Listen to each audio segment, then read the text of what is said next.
Welcome, welcome. It is Tuesday, June 16th, 2020, and this is the Remodeler Show with yours truly, Kyle Hunt. We'll have a proper introduction here momentarily. What's going on today before we get to that intro? I think it's a day of just, some days are just chopping wood, getting things done, meeting after meeting. Something new and fresh today. This is the first Remodelers show that I'm doing sitting down. I'm usually at my office, which is about 6 minutes from the house, but decided to work from home today just to be around the family, help my wife out with things and amongst meetings, and worked from home over the last couple months during the global pandemic, so it's not an unusual thing. So that's something new and exciting for today's Remodeler Show. I'm sitting down and doing this from a new location. Let's officially kick it off. Hi there, Mike Anconi, All Things Construction in Brenham, Texas. This is the Remodeler Show, hosted by the goofiest, most serious person I know, Mr. Kyle Hunt.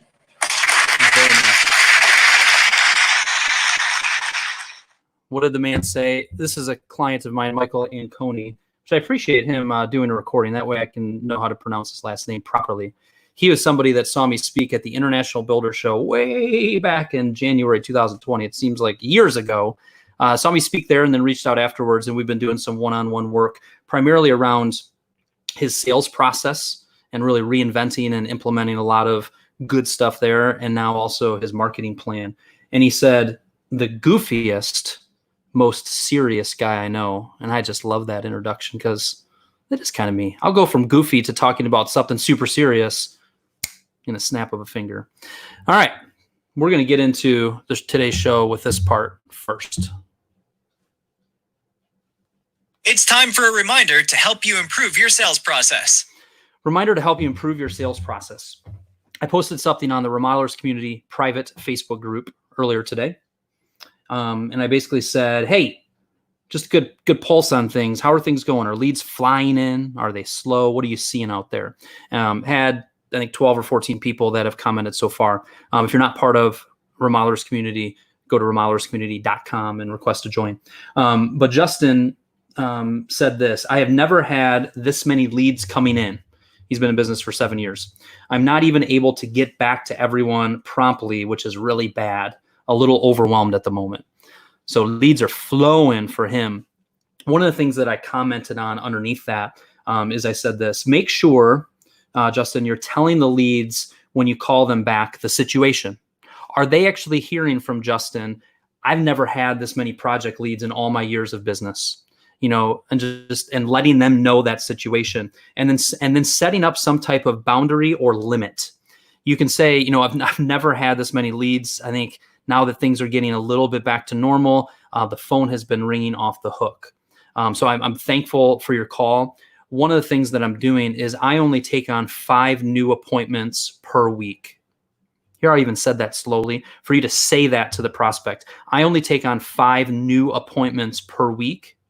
I'm already booked for this week, and I'm already booked for next week. The reason I only take on 5 per week is because once I get to your home, I want to make sure that I have the time to get back to you quickly with the next steps related to design or project development. And if I took 10 or 12 new leads per week, I wouldn't be able to keep up with the important part of design and project planning.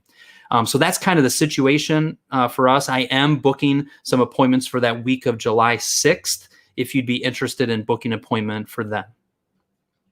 So you need to set up boundaries. I think it is not crazy. There's times where this is applicable, right?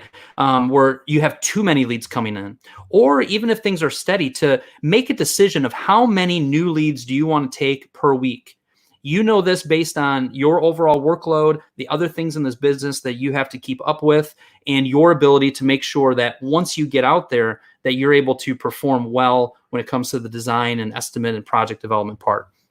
So that's just a little sales process tip, is to make sure, one, that you're just being transparent. Let the person know the situation. Explain to them why you're doing what you're doing.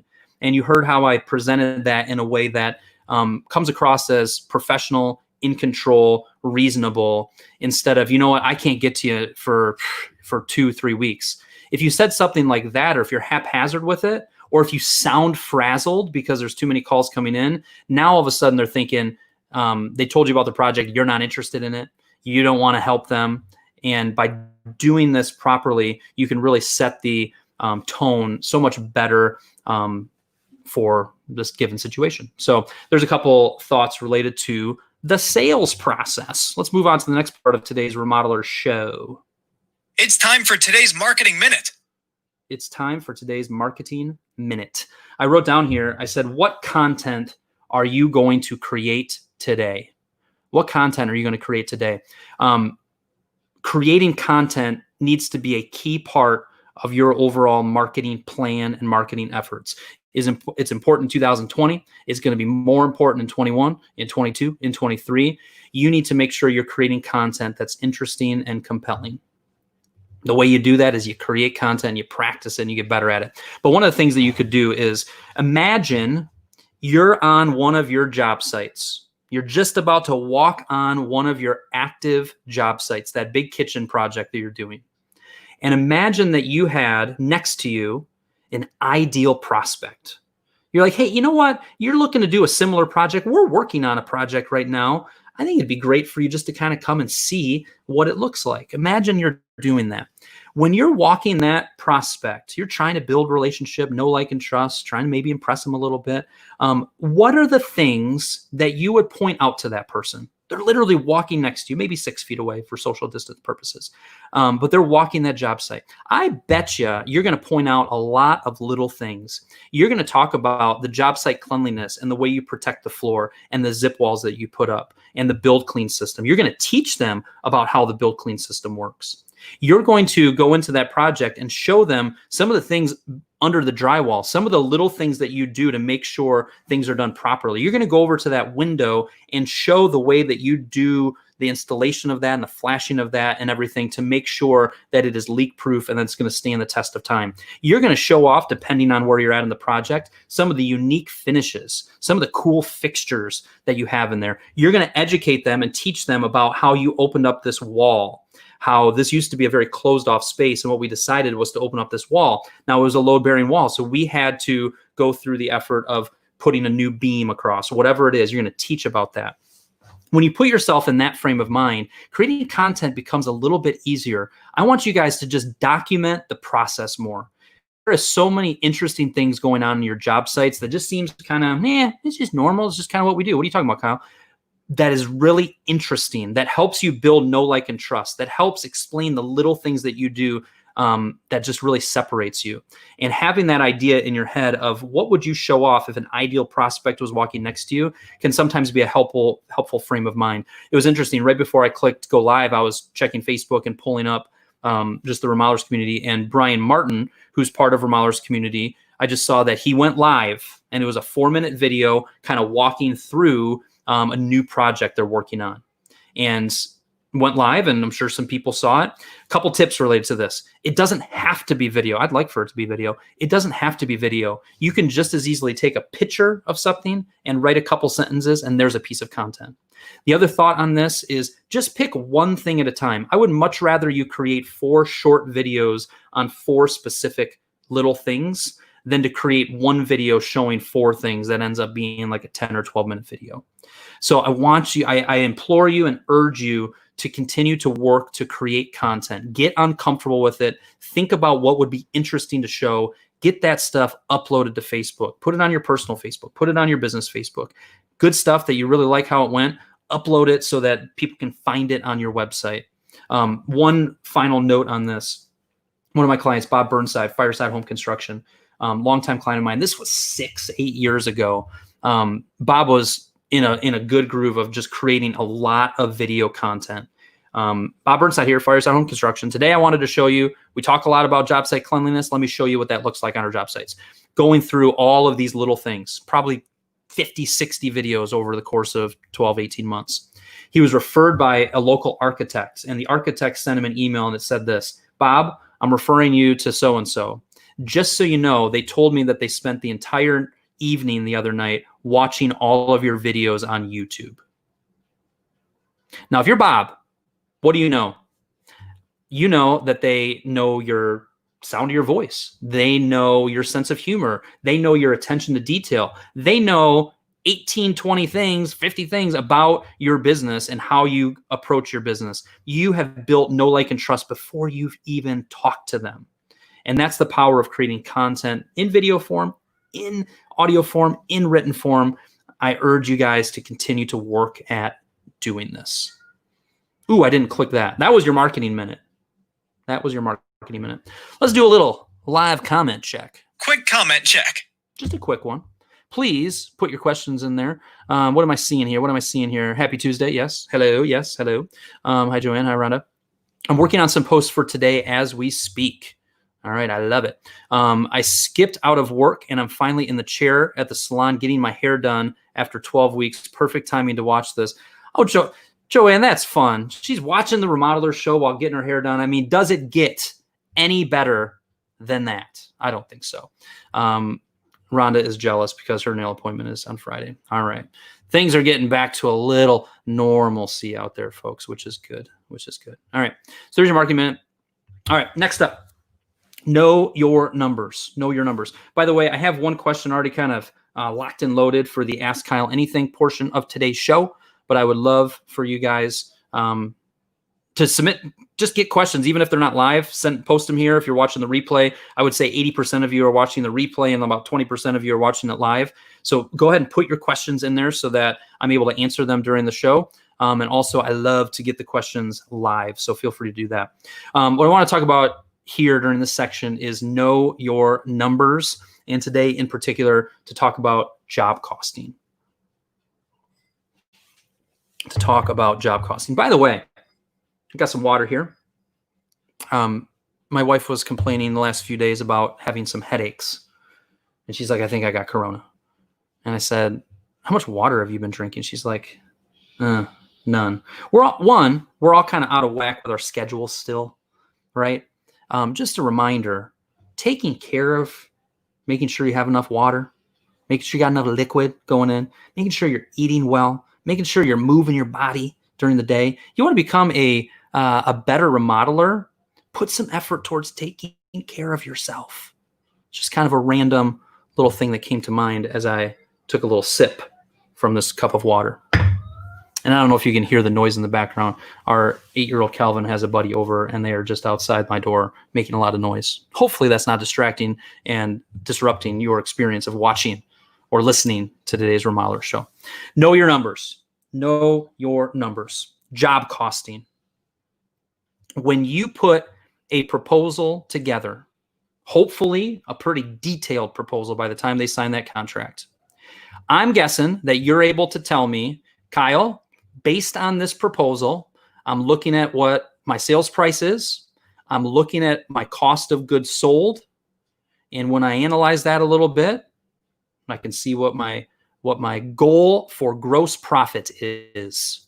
I have a goal for how much money I'm planning on making on this project. My total sales minus all my cost of goods sold equals my gross profit. You have an expected gross profit on every job that you do. Put in the comments, true or false? True or false? I'm guessing, most likely, that's going to be true. So if you have that, I'm also guessing the next step is you would be able to tell me how many labor hours you have in quoted for your team on that project. Yes, we have some trade partners coming in to do different phases, but we should be able to, either by adding up the total labor charge to the client and dividing that by our average cost per employee, which is going to be a burdened cost, their hourly wage plus taxes, et cetera, you should be able to calculate how many labor hours you have planned and expected for that job. True or false? Should be true.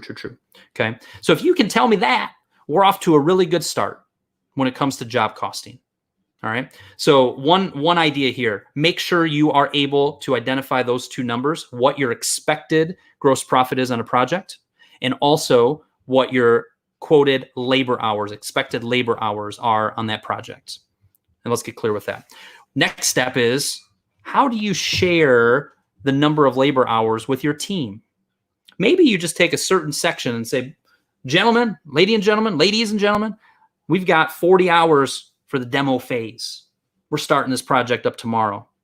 How's that feel? We're going to knock that out? Maybe you take little sections of it, let them know how many hours, and give them a little bit of a goal. Maybe you let your project manager or your lead carpenter on the job have some clarity on how many hours they have on the whole project, which allows them to manage that a little bit and to pay attention to that a little bit. So that's another item. How do you use those labor hours to motivate or keep your team accountable to them? The next part of it, are you tracking per job? Are you tracking the labor hours that your team is using against that job, for starters? And then how much additional tracking are you doing? If you have a time tracking system in place, I see some of my clients who really break that down, and we've got demo, and we've got this, and we've got that, and we've got drywall, and we've got trim, and we've got finish work. And your employee clicks the job, clicks the thing he's working on for that set of hours. Some of my other clients keep it pretty simple. They might have just like 5 little categories to put into buckets. How are you doing with that? That's part of job costing. At the very, very, very least, we need to know hours on each job, right? So that we can actually see our actual hours. And most likely, depending on what program you're using or how you're tracking your time, you should be able to have a little bit more breakdown on what they were doing during those hours. I think everybody's with me so far. Even though we're talking about numbers, we're talking about job costing, I think everybody that's listening to this is tracking me 100%. And there may be some work involved in what I just described, of cleaning that up, of making sure we're doing that. Now,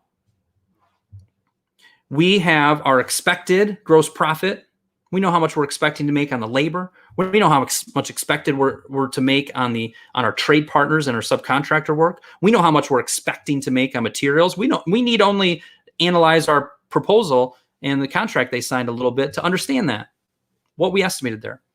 And then we've done a good job of tracking everything during the project. When a invoice comes in, we are applying that invoice to that project. When we get our plumber's bill for the plumbing work that was done on that project, we are applying it to that project. When we have our guys out in the field that worked an 8-hour day today, we have applied it to that project and perhaps also broken it down to the type of work they were doing.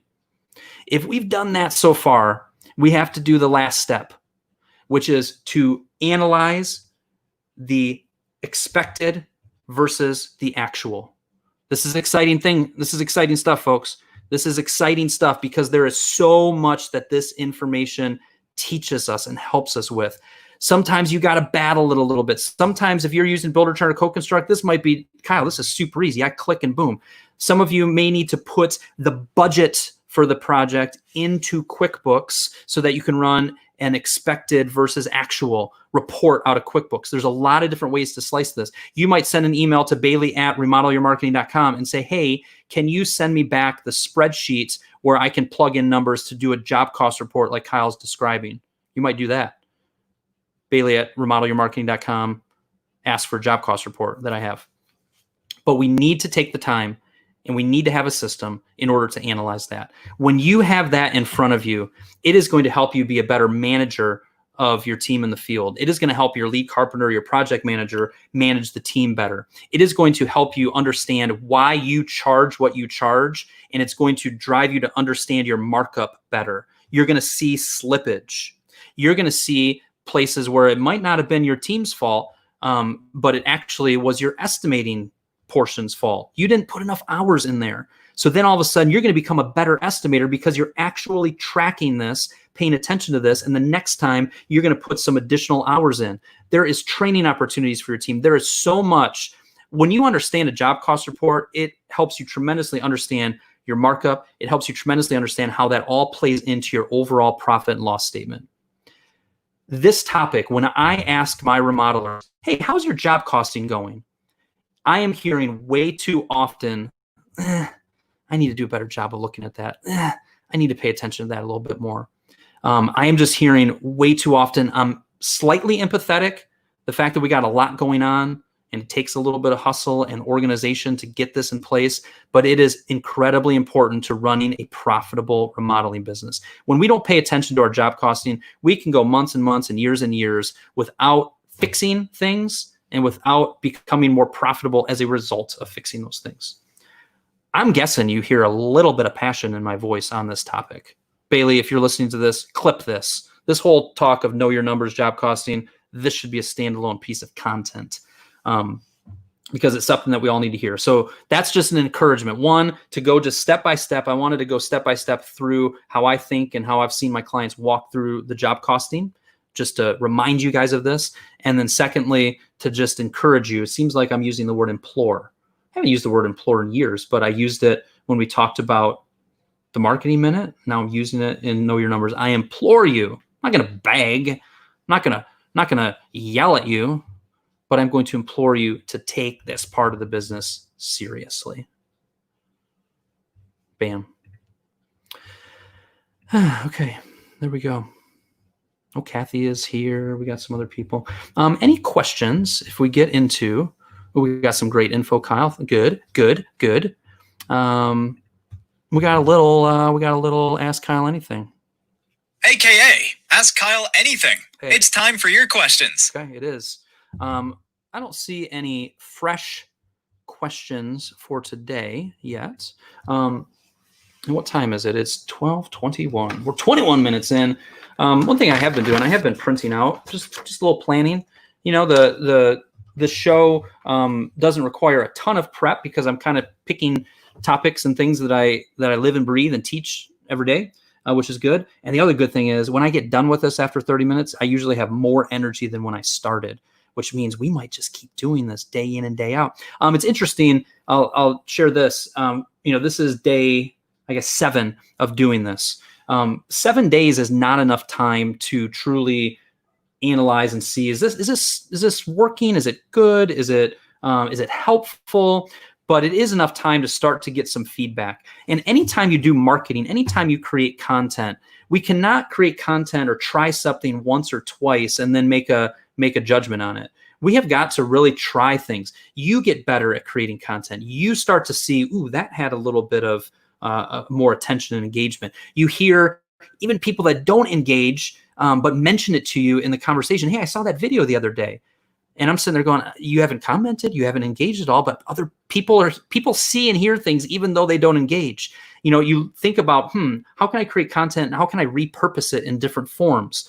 I just mentioned a second ago, hey, Bailey, cut that little snippet out. Let's use that as a standalone piece. I had somebody say, hey, I haven't watched anything live, but I've been listening to the upload that you're doing on your podcast because we're taking this and uploading a podcast. Anytime you're creating content, anytime you're creating marketing, you've got to keep trying it, testing it, measuring it, tweaking it. That's what allows you to keep improving it. And like I said earlier, we've got to all be content creators. Okay. Is job costing a job cost? Ooh, interesting question there, Jim. Is job costing a job cost? So the time that I'm spending analyzing the job costing, what bucket do I put that in, I think is what you're asking there. I've never really had that question before, so let me think about it. It depends on who's doing it. Chances are either you who are falling more below the cost of goods sold line and the expenses, maybe your office manager is doing this, your accountant is doing this, or the person that handles your books. So most likely the person that is running these reports are more in the general expense section of your profit and loss statement versus the cost of goods sold. So it would probably not tie in with a job cost. But if your project manager or your lead carpenter was helping run these reports and they are cost of goods sold, then yeah, we could capture that cost up there. So good question. I think it's probably going to be a fairly minor expense of where it's going to fall. But yeah, just think about where that expense is coming from. If it is coming from more of an overhead expenses down at the bottom of the P&L, or if it's coming from the cost of goods sold section. Cool. All right, let's see what else we got here. We got a section here as we wind up the last 5 minutes of the show. We've got no, not that one. Not that one. This one. Wondering what Kyle actually does? Here's how he can help. I feel like my hat game has been strong. For some reason, I'm making it a game with myself of doing a different hat for every show. This is a little Boston Red Sox hat. I bought this because one of my clients is a big Boston Red Sox fan, and I was buying a Detroit Tigers hat a few years ago. I used the same example with the St. Louis Cardinals hat. I was buying another Tigers hat because it was wore out, and I thought, oh, Artie would love to get on Zoom and see me in a Boston Red Sox hat. It was about the same time the Sox were in the World Series. So that's why I got a Sox hat. There we go. How I can help. Remodeler's autopilot helps you be consistent with staying in touch with your previous clients. Consistency. I talked about this in several things I'm mentioning here. We've got to be consistent in our marketing. We've got to be consistent in our job costing. We've got to be consistent in the way that we go about our sales process. We also have to be consistent in the way that we're staying in touch with our previous clients. One of the ways that you can do that effectively, affordably, is to sign up for Remodeler's Autopilot. If you go to remodelersautopilot.com, you can try it out for $1 for the first month. You have professional 2 email newsletters you can choose from each month. It's professionally designed, excellent stuff. And also 8 social media posts that you can choose from, and a couple other benefits that are all part of Remodeler's Autopilot. So check that out. If you're not part of that, give it a test. Ask me questions about it. That's all I got to say. That's all I got to say about that. Let Kyle tell you about a remodeler on the rise. Michael Anconi, All Things Construction, did the intro today. Let me tell you a few things about Michael. 1, he had gotten to the point in his business where he was ready to get outside help. I think that's important for us to realize, is that getting outside help and getting to the point where you hire a coach, you join a mastermind group, you get in some community that can help and support you. I think a lot of business owners just undervalue that and ignore that because they're too busy. Michael had gotten to the point where he was ready to have a coach and to implement. So that's kind of a reminder for you guys.